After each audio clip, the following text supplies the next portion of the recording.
আজকে আমরা শিখব সবচেয়ে সহজ নিয়মে কিভাবে করে গসাগু নির্ণয় করা যায়। আমরা যদি 15 এবং 30-এর গসাগু নির্ণয় করার চেষ্টা করি, শুরুতে যেহেতু রয়েছে 15, আমরা দেখব সবচেয়ে ছোট কোন সংখ্যা দ্বারা 15কে ভাগ করা যায়। আমরা 1, 2, 3, 4 এভাবে করে দেখতে দেখতে যাব।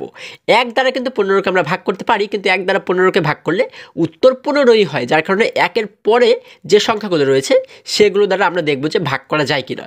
2 দ্বারা 15কে ভাগ করা যাবে না, এরপরে 3 দ্বারা আমরা 15কে ভাগ করতে পারবো, যার কারণে এখানে আমরা লিখে দেবো 3। এবারে 3 দ্বারা 15কে ভাগ করলে আমরা পাচ্ছি 5 15, আমরা উত্তর পাই 5, এখানে লিখে দেবো 5। এবার একই রকমভাবে আমরা দেখব এই 5কে আমরা কত দ্বারা ভাগ করতে পারি। আমরা 2 দ্বারা পারি না, 3 দ্বারা পারি না, 4 দ্বারা পারি না, 5 দ্বারা 5কে ভাগ করতে পারি, যার কারণে এখানে লিখে দেবো 5। 5 দ্বারা 5কে ভাগ করলে হয় 5 1 5, উত্তর পাই 1। যখন আমরা 1 পাবো এখানে, তখন আমাদের বুঝতে হবে যে আমাদের ভাগ করা শেষ হয়েছে। এবারে আমরা একই রকমভাবে পাশে যে 30 রয়েছে 30কেও আমরা ভাগ করব। আমরা দেখব সবচেয়ে ছোট কোন সংখ্যা দ্বারা 30কে ভাগ করতে পারি। 1-এর পরে রয়েছে 2, 2 দ্বারা কিন্তু আমরা 30কে ভাগ করতে পারি, কারণ 30 একটি জোড় সংখ্যা, যার কারণে এখানে লিখব 2। 2 দ্বারা 30কে ভাগ করলে আমরা পাই হচ্ছে 15, আমরা এখানে উত্তর লিখে দেবো 15।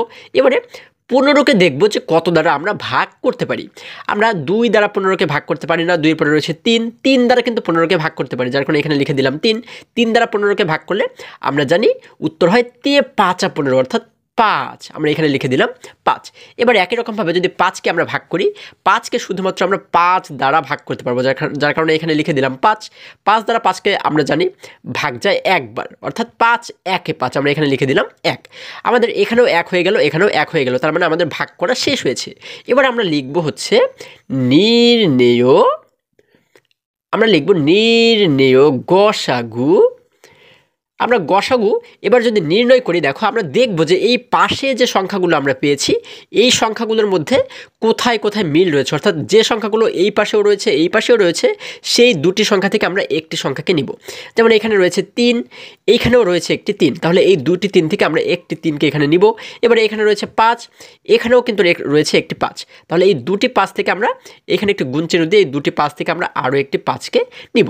এবারে এখানে রয়েছে 1, আমরা চাইলে এই 1কে নিতেও পারি, আবার না নিলেও কোনো প্রবলেম নেই। এবং এখানে আমরা দেখতে পাচ্ছি 2 রয়েছে, এখানে কিন্তু কোনো 2 নেই, যার কারণে এই 2কে আমরা নিতে পারবো না। যেগুলো 2 পাশে রয়েছে সেগুলোকেই কিন্তু আমরা এখানে নিব। আমরা শুধুমাত্র মিল পাচ্ছি 3 এবং 5-এর মধ্যে, তাহলে এই 3 এবং 5কে যদি আমরা গুণ করে দিই, আমরা জানি 5 হয়ে যায় 15। এই 15 হচ্ছে আমাদের উত্তর।